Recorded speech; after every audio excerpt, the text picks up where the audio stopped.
thing that a lot of the Errol Spence supporters like to say about Terence Crawford is that he's a dog. He's aggressive. He likes to fight. He likes to bang. And uh, to some extent, that they're absolutely right. Terence Crawford is a mean guy in that ring. He likes to fight. When you hit him, he does like to hit you. He likes to. He gets angry when you hit him. Uh, and they also say this because they believe that Terence Crawford's his aggressiveness, his natural instinct to bite down and fight is going to be his downfall, and it's going to get him into trouble with Errol Spence. Meaning he's going to want to stand there and trade with the bigger Errol Spence, the so much bigger Errol Spence, like they like to say. But Errol Spence he's definitely bigger than Terence Crawford. He walks around naturally bigger. I don't even see by that much, but I definitely can see them if they walk around weight. I would say their walk around weight is probably a good 15, 20 pounds, maybe difference, maybe a little more, give or take. But they say Crawford is gonna. This is what's gonna get Crawford knocked out, clipped with something. He's gonna want to stand there and trade with Errol. They're saying Bud even said he's gonna stand in front of Errol Spence. I don't even know where he said that at. If you guys can direct me to a video where Terence Crawford said he was gonna stand right there in the pocket with Errol Spence, please share with me. Because maybe I missed something. Maybe a video slipped and I didn't see it. But a lot of these other cats are saying that that's what Terence Crawford said. He's going to stand right there in front of Errol Spence. Or sometimes they'll try to twist his words around. Maybe he said something similar to it, but didn't actually say that. And they'll take it out of context. But I got to see a video with him actually saying that. If it exists, send me, drop the link in the video in the comment section. And I'll go take a look at it. But one thing that a lot of people aren't talking about is Errol Spence. He's aggressive, right? He comes forward as well. He's aggressive, and this is what they always spin. They talk about Bud being aggressive, but then but they also talk about Errol Spence being aggressive. So here's my question though: what about Errol Spence aggression? Is that going to also get him into trouble too? Can he also try to get anxious at a time, thinking that he can bully Terence Crawford, and could that possibly be one of Errol Spence's mistakes to do that, and he can get himself clipped and possibly knocked out doing that? Is that a thing, or is that like too much for you guys to fathom? Because I don't think so. I think it could probably happen either way. Terence Crawford could stand there, get too aggressive, and possibly he could get clipped by Errol Spence with something big. Absolutely. And if you guys are stupid enough to believe Terence Crawford is going to stand there all for the whole fight in front of Errol Spence, flat-footed, I got a bridge in my pocket right now that can cross the Atlantic Ocean. I can sell you. But they never bring up the fact that Errol Spence, they say that he likes to pressure you, right? They always say he's this pressure fighter. He come forward, he gonna press little old Bud. Okay, cool. But what about him being overly aggressive and making a mistake too while he does that and gets clipped with something? I can see that definitely happening. I see more so that happening with Errol than I can see that happening with Bud. It's a thing called IQ, and sometimes people, people with good IQs in the ring, they understand when they can stand in front of somebody. If they got them vulnerable, they got them hurt, they're tired, they can sense that. Versus somebody just nilly-dilly goes in there, stands in front of somebody and just bangs it out and trades shots with them foolishly. And I don't think that's going to be Terence Crawford. And something else, there was a comment that I also saw on BOXERDIE's live yesterday. Shout out to BOXERDIE, man. Go subscribe to my man BOXERDIE. He did a live yesterday, and I was in his chat, and somebody, Errol Spence supporter, said Errol's gonna put pressure on Bud to the point where Bud's not gonna even have time to think.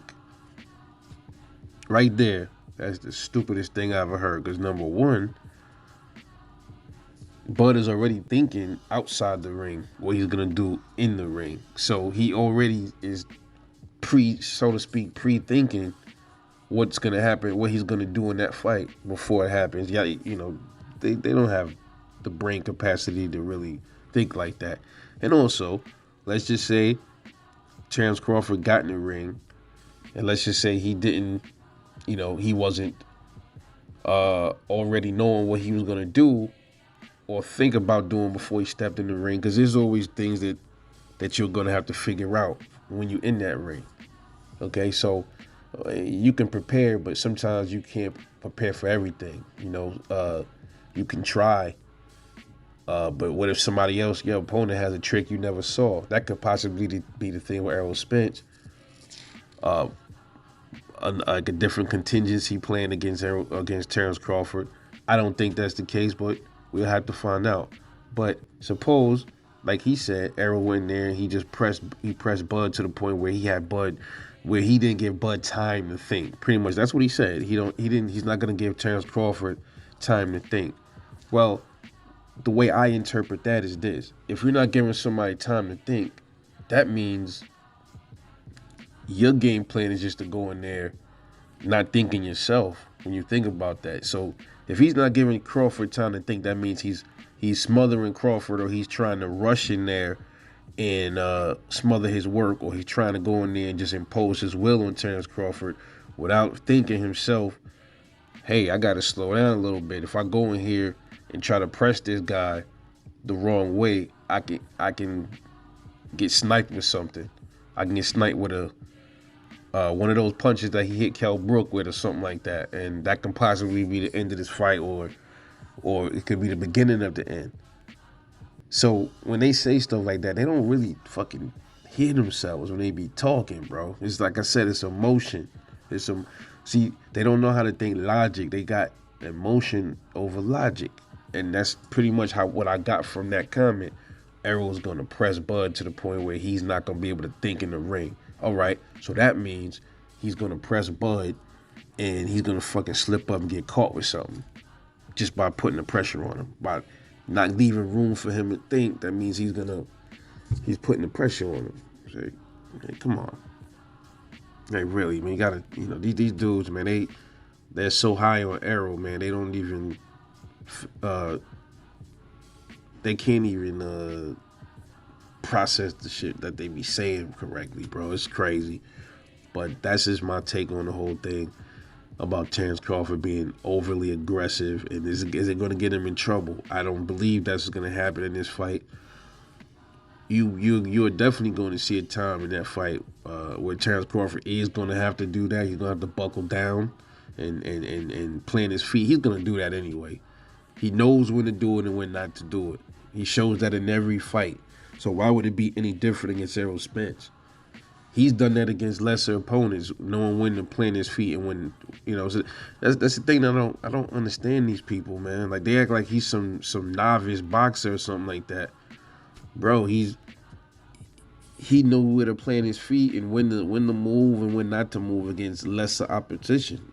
The people that's not as skilled as Errol Spence, or a lot of his opponents were as skilled as Errol. There was some that I saw was on Errol's level or probably a little below Errol, and he showed it every fight that I've seen.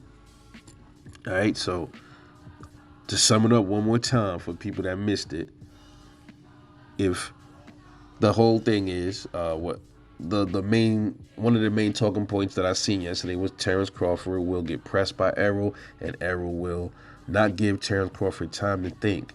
And that can also be a very dangerous thing for Errol Spence if you're pressing them to the point where you're not giving somebody time to think, or you think that they're not thinking, and you just don't want any trying to press them because you want to impose will. You leave room for yourself to you leave room for error, and that's going to be a bad thing for Errol Spence if he tries that. It has to be a controlled aggression, man. It can't be and in order for it to be a controlled aggression, that means he's hesitant on something. He has to be very selective on his aggression. That's giving Terence Crawford time to think, right? So it's giving him time to react to Errol Spence. Because, Terence Crawford is also a somewhat reactionary fighter where he fights off of what you do. If you do this, okay, I'm going to do that. Or let me try this and get a rise out of him, see what he do. Let me get a reaction out of him. And then I move off of that reaction. That's what he does. And I think sometimes he might even he can even initiate a lot of the exchanges as well. But when he does it, it's like it's calculated. It's not just, oh, let me just go in there and just be on some Eastside Cruise type shit. So, no, not happening. But that's just my take, man. Let me know what you think about this. This is your boy Rebel Life Boxing. Drop a comment, like, and subscribe, man. I'm gonna see y'all in the next one, and I'm out. Peace.